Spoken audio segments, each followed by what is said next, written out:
es un trastorno hereditario, pero también hay condiciones externas que van a ser una expresión de esa vulnerabilidad. Esas. Por ejemplo, un ambiente deprivado de afecto, de contención, de vínculos sociales, todo aquello que contrarresta la depresión. No tiene que ver con lo económico, Darío, ¿verdad? Definitivamente sí tiene porque, que ver a ver, con lo económico también. Nuevo bloque de Meridiano 64 y según estudios que se han publicado hace poco tiempo, 1 de cada 9 personas en la humanidad tienen problemas de salud mental. Pareciera ser que el más común, el que más preponderancia tiene, es la depresión. Para hablar de la depresión, cómo la detectamos, cómo se identifica, qué se puede hacer, hemos invitado a un especialista, sin duda se trata del doctor Darío Gijena Parker, que es médico psiquiatra. Darío, ¿cómo estás? Muy buenas noches, gracias por venir. Muy bien, gracias. ¿Cómo va? Bien, un placer recibirte. Bueno, a ver, Darío, lo decíamos recién, 1 de cada 9 personas en la humanidad padece enfermedades mentales, la más importante o la que más se repite es la depresión. 1.000 millones de personas y, dato interesante, la gran trepada de esta prevalencia se da en depresión y ansiedad. En el primer año de la pandemia aumentó el 25%. O sea, gran parte de estos datos se los llevó el impacto de la pandemia. Así que la pandemia ha dejado la verdadera secuela a largo plazo, que son los problemas de salud mental incrementados, más otros factores que tienen que ver con condiciones de vida de las personas. Y yo no le quitaría el rol a la tecnología y el estilo de vida que estamos teniendo, que puede ser un factor que empeora esta Si te parece, lo vamos a desarrollar en profundidad esto más adelante, pero quiero empezar por preguntarte cómo la detectamos, cómo la diferenciamos de la tristeza, Darío, si lo puede detectar uno mismo o necesita sí o sí que lo detecte, que lo ayude otra persona. ¿Cómo es? La verdad que es difícil detectarlo uno mismo porque uno empieza a sentir cosas que son medias inespecíficas. No es que uno tiene el cartel, sino empieza a sentir debilidad, empieza a sentir incluso síntomas engañosos como problemas físicos inespecíficos. El médico no le encuentra nada. Cansancio. Exacto, cansancio, dolores, una sensibilidad mayor. ¿Dolores también? Sí, dolores, un aumento de la sensibilidad del dolor. Entre otras quejas, las llamamos quejas somáticas, porque son del cuerpo, pero no encuentran la causa. Después viene un componente cognitivo o mental, podemos decir, que tiene que ver con ver un poco el vaso medio vacío, ¿no? La parte negativa, el pesimismo.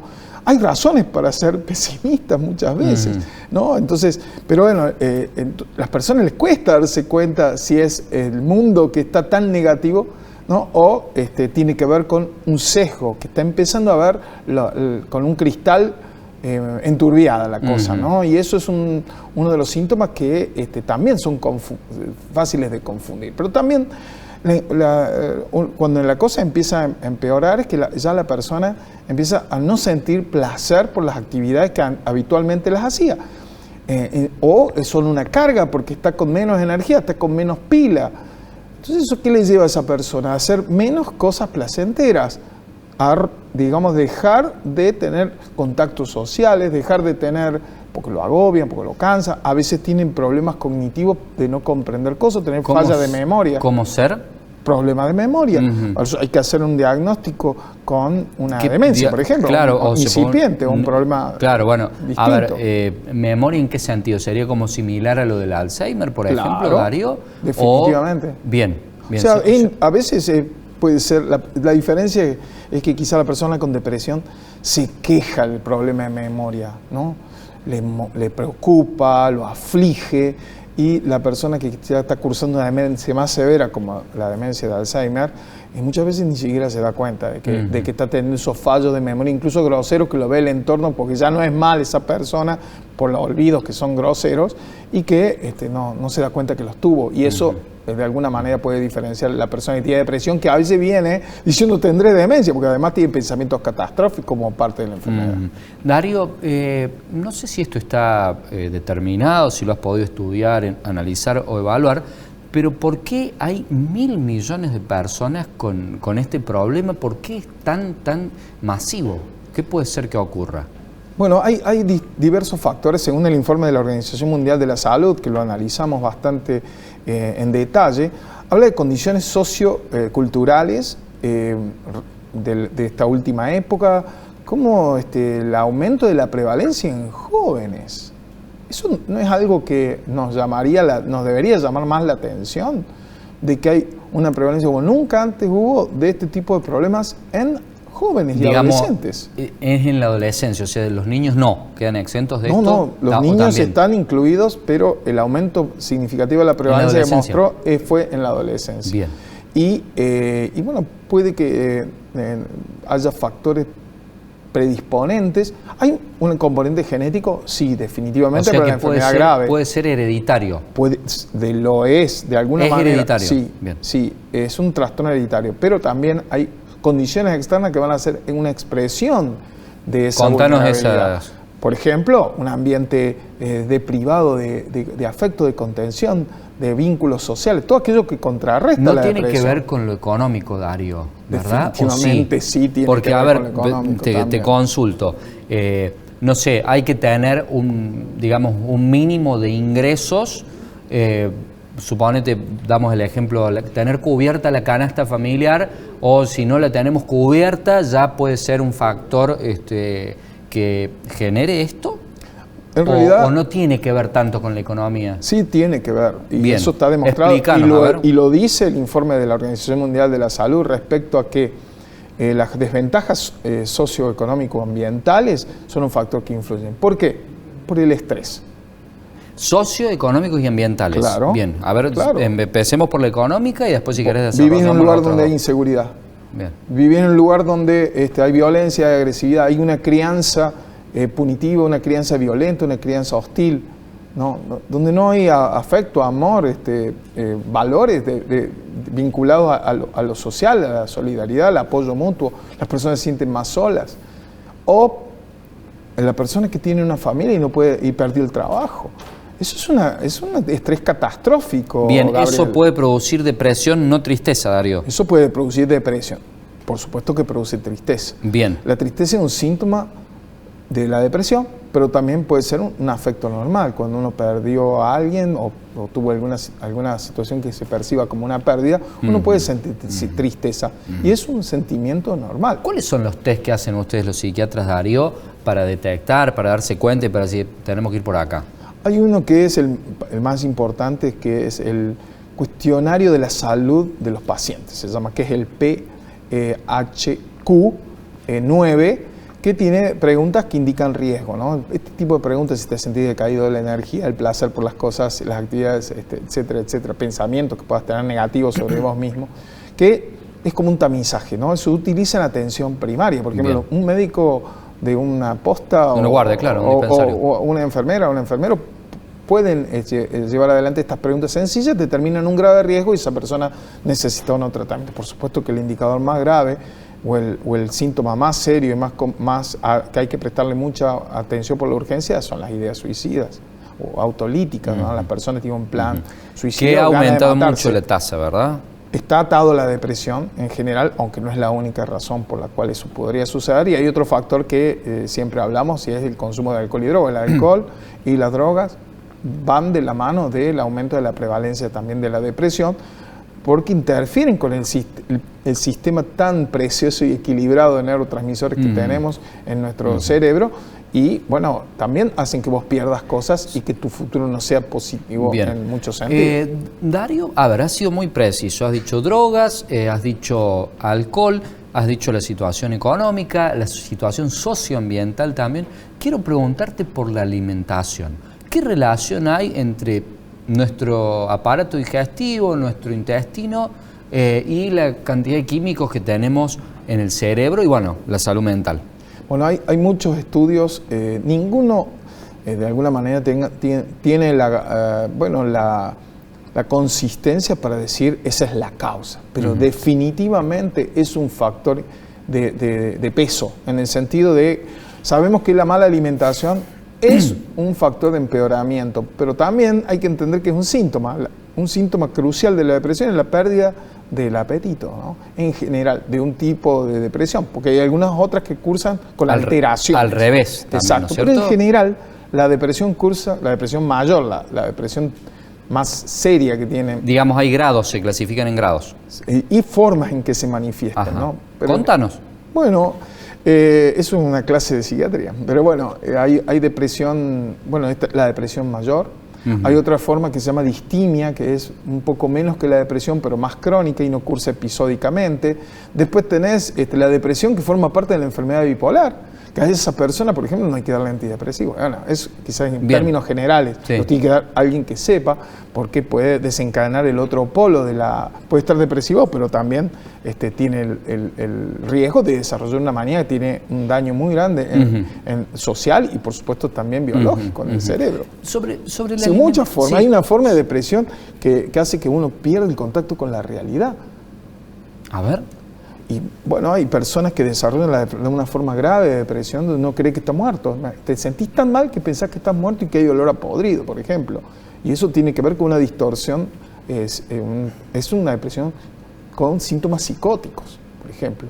Hay otra forma de depresión que es el trastorno esquizoafectivo, que es la persona que tiene una enfermedad más parecida a la esquizofrenia, pero predominantemente tiene apatía, o sea, falta de emocionalidad, de interés, muy profunda, falta de volición, digamos, de ganas de hacer cosas o no las quiere hacer, y eso, y con un estado de ánimo negativo, es una forma grave de enfermedad.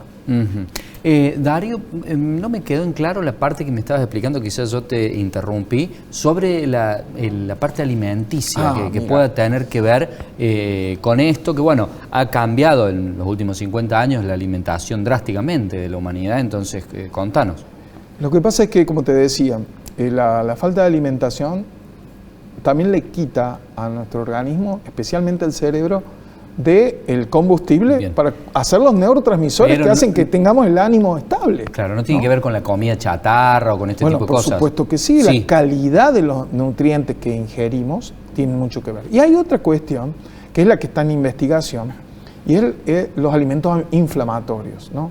Ese estado de inflamación crónica que tienen los alimentos que vos decís chatarra y que tienen que ver con alimentos los ultraprocesados. Ultraprocesados, con el aditivos, azúcar, digamos, el azúcar refinada y todo. Bueno, todos los alimentos que sabemos que son muy nocivos y dañinos y muy disponibles, desafortunadamente, y accesibles y disponibles.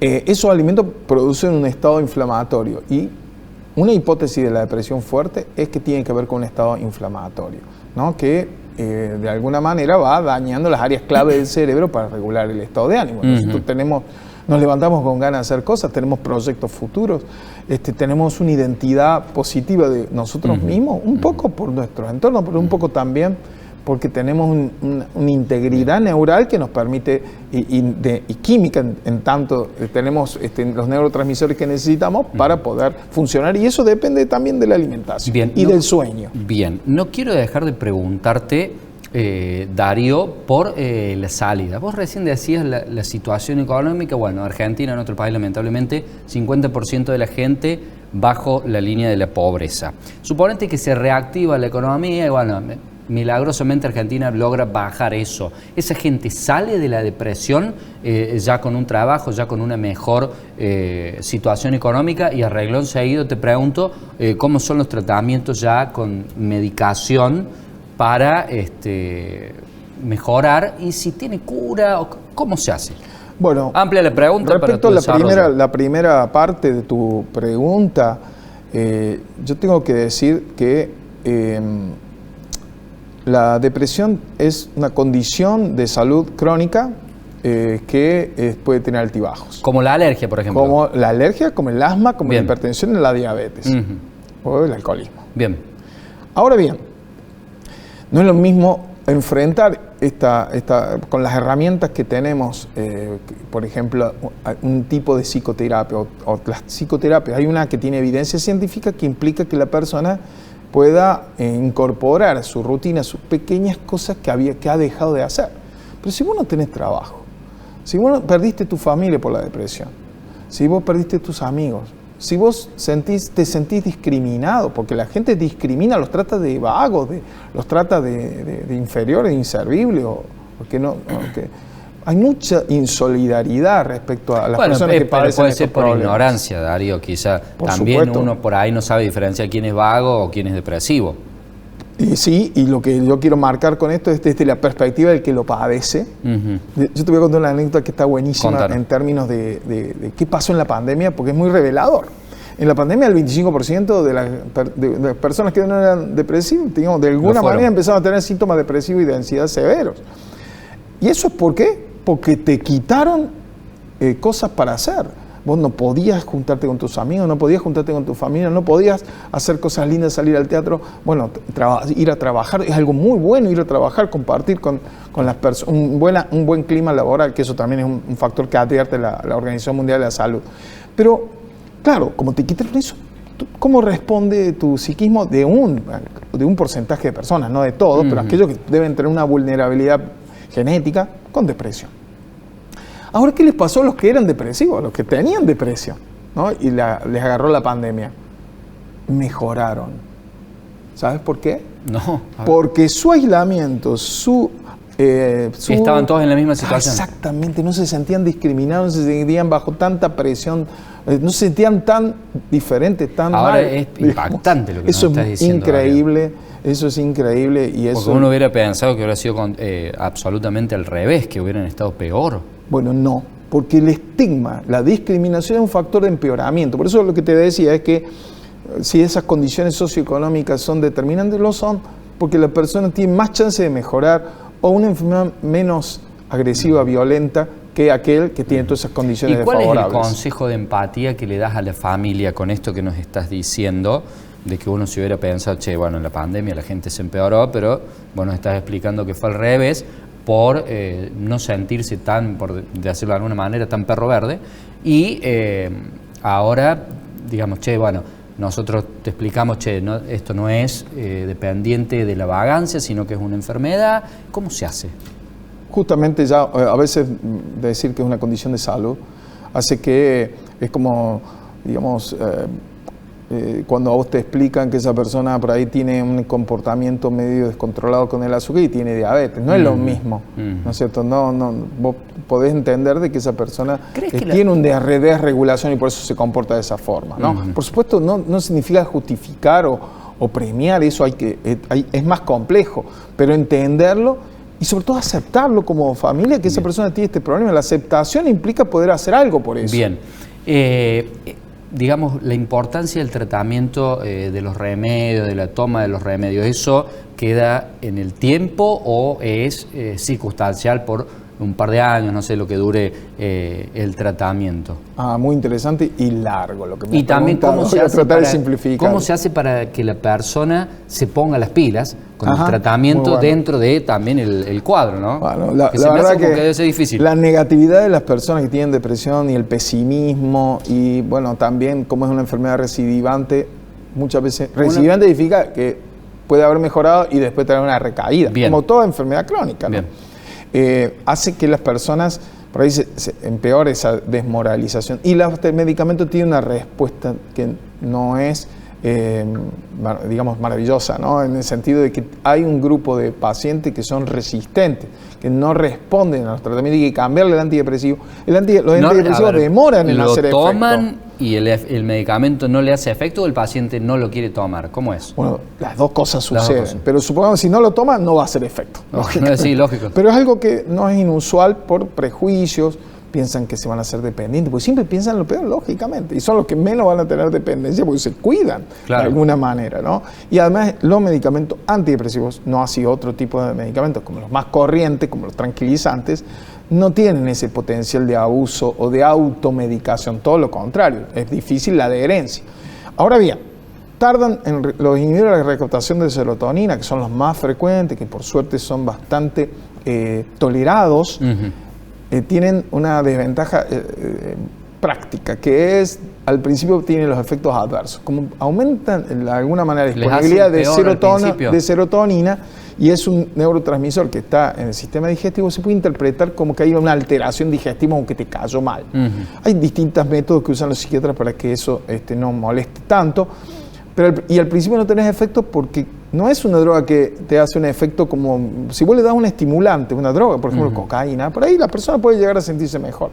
Gran error, porque después te baja, es como el casino, te puedes sentir mejor y crees que ganaste plata y después te perdiste lo que antes tenías. Entonces, en esto es lo mismo, vos tenés una reserva de esos neurotransmisores, los gastaste con ese subidón totalmente desproporcionado, pero en el momento te sentiste bien. En el caso del antidepresivo no produce eso, desafortunadamente al principio lo que produce son efectos adversos. Y al mes empieza a aparecer el efecto terapéutico. Claro, y recién un mes demora en hacer efecto. Hay que tomarlo como mínimo 6 meses y a veces más, pero eso no significa que estés peor o mejor. Demora aunque estés mejor. O sea, demora 6 meses No, necesitas 6 meses de tratamiento. Vos empiezas la mejoría al mes, pero necesitas mínimo 6 meses de tratamiento para que esa mejoría se consolide, ¿no es cierto? Y a veces hay que subir la medicación, a veces hay que agregarle otra cosa, a veces hay que cambiarlo por otro porque vos no respondes a eso y hay que darte otro tipo, porque no es tan fácil de alguna manera predecir cómo un psiquiatra con experiencia lo puede hacer, pero no siempre las cosas salen como uno quiere, porque todas las personas somos diferentes. Quiero hacer hincapié ahora, Darío, lo que describías recién de la adolescencia. ¿Qué relación puede tener esto con esa vida idílica que se muestra en las redes sociales, de los influencers, los millonarios que pueden seguir los chicos y esta búsqueda de algo, de un cuerpo que no se puede alcanzar, de una situación económica prácticamente que la pueden alcanzar muy pocos y ponerse eso como meta en la vida? Bueno, todo eso es un factor. Todo eso en 2 minutos, Darío, ahí nos está haciendo todo es un factor Juan Manuel, que nos quedan 2 minutos. Bueno, en 2 minutos todo eso influye. 3 me dice ahí ¿Por fue qué? Generoso. ¿Por qué? Porque en la adolescencia, vos sabés, los pares influyen más que los padres. Entonces, tu identidad se construye en base a las expectativas y las normas que vos tenés alrededor y la aceptación de ese grupo, ¿no? Somos, en ese sentido, individuos gregarios que necesitamos, y más en esa etapa de la vida, de una identidad que está en desarrollo y con un estado emocional, podemos decir, volátil, porque es normal, y eso tiene sus bases neurales del desarrollo cerebral. Ahora bien, todos estos fenómenos donde hay bullying, donde hay una distorsión por donde se lo vea, distorsión en el cuerpo, distorsión en lo que uno debe ser, en autoaceptarse como uno es, todo esto va en contra de eso. Y también es importante que la gente sepa que no se manifiesta igual en la adolescencia que en el adulto. A ver cómo se manifiesta en la adolescencia. Irritabilidad, fracaso académico, y otro tema es la hiperdemanda académica, también puede ser un factor de precipitación de una depresión severa. Darío, ¿estás de acuerdo con lo que hizo el gobierno australiano de prohibir tajantemente y de forma estricta las redes sociales para menores de 16? Sí, y lo van a tener que hacer todos. No va a haber nadie que quiera tener un buen colegio que no tenga normas precisas y un buen manual de eso para que los padres y las madres firmen antes de anotar a su hijo en ese colegio de cuáles son las reglas respecto a eso, porque eso es un problema que hoy nadie quizás toma conciencia. No es solamente en el colegio, en Australia es a nivel país. No pueden tener su cuenta. Yo empiezo por esto de Empezar por el colegio. Yo empiezo por el colegio. Yo empiezo por el colegio, bueno, porque me parece que es una institución que tiene aún mucha relevancia en ese tema. Importantísimo lo que nos has dicho, Darío, te agradezco por haber venido y si te parece dejamos las puertas abiertas para luego ocuparnos de algún otro trastorno de estos que has descrito en esta charla. Con mucho gusto. Un placer recibirte. No, gracias. Nosotros antes de irnos le agradecemos la ropa a Divo. Breve pausa que ya volvemos.